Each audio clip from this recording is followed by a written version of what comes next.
Je m'appelle Mathurin Carnet, je travaille pour la Société d'histoire naturelle d'Autun en tant qu'entomologiste, et plus exactement invertébriste. Donc j'étudie les insectes et les autres petites bêtes. Je travaille à étudier toute la faune sauvage, même si je suis spécialisé dans les insectes et les petites bêtes. Donc concrètement, mon travail, peut être du travail d'inventaire, donc aller sur un site pour regarder quelles sont les espèces. Par exemple, sur la réserve naturelle des Mardelles de Prémery dans la Nièvre, on inventorie les libellules, c'est de savoir quels sont le cortège d'espèces présentes pour que la réserve puisse savoir quelle responsabilité elle a vis-à-vis de ces espèces. Sinon, l'autre approche, ça va être d'étudier un milieu par rapport aux insectes qui sont présents. Donc, par exemple, si une prairie ou une haie est intéressante en fonction des insectes qu'on va y trouver. Il faut faire un maximum d'observation et de connaître au mieux la faune pour mieux la préserver. Et depuis tout petit, moi, c'est les petites bêtes qui m'intéressent plus, déjà parce que moins de gens s'y intéressent. Et dans les petites bêtes, du coup, ce qui m'intéresse encore plus, c'est les petites bêtes que personne ne fait ou pas grand monde. Par exemple, les papillons et les libellules, il y a quand même beaucoup de gens qui s'y intéressent, on commence à bien les connaître. Donc moi, je m'intéresse plutôt à d'autres groupes, comme les coléoptères aquatiques ou les coccinelles, par exemple. Et c'est un peu ça qui me passionne, essayer d'améliorer la connaissance sur des groupes qu'on connaît mal. J'ai commencé par un bac scientifique en lycée agricole, ce qui m'a permis de faire de l'écologie au lieu de faire de la géologie.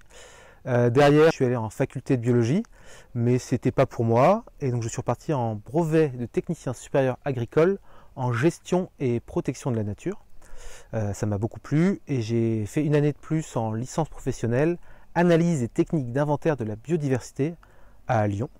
Donc là, j'ai terminé mon parcours scolaire, et puis après, je suis allé travailler sur une réserve naturelle en Centre-Bretagne, un paysage de landes. Et je suis après arrivé en Bourgogne en tant qu'animateur nature, d'abord pendant un an, puis maintenant au sein de la Société d'histoire naturelle d'Autun. Ça m'a beaucoup apporté de cadre et de méthodologie, comment on fait un protocole, qu'est-ce qu'on en tire derrière. Et j'ai beaucoup plus appris au final en tant que naturaliste auprès de bénévoles et de gens dont qui ne savent pas le métier qu'auprès de l'école et des institutions.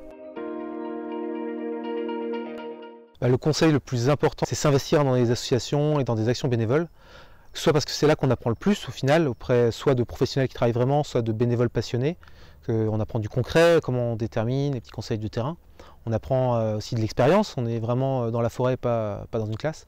Et puis après, ça compte quand on va chercher du travail, parce que voir sur un CV qu'on s'est bougé les fesses avec telle association, qu'on est allé concrètement sur le terrain, ça a plus de poids au final que j'ai un master et j'ai passé tant d'heures sur les bancs de la fac, quoi. La relation avec la nature, elle était d'abord un peu militante, dans le côté il faut préserver la nature, elle disparaît. Avant d'être militant, il faut déjà connaître ce qu'il y a, donc je suis plus maintenant dans une posture de scientifique au sens large, on va dire, où je cherche à mieux connaître la nature et après, une fois que je connais des choses, à les partager au plus grand nombre, mieux connaître pour faire mieux connaître.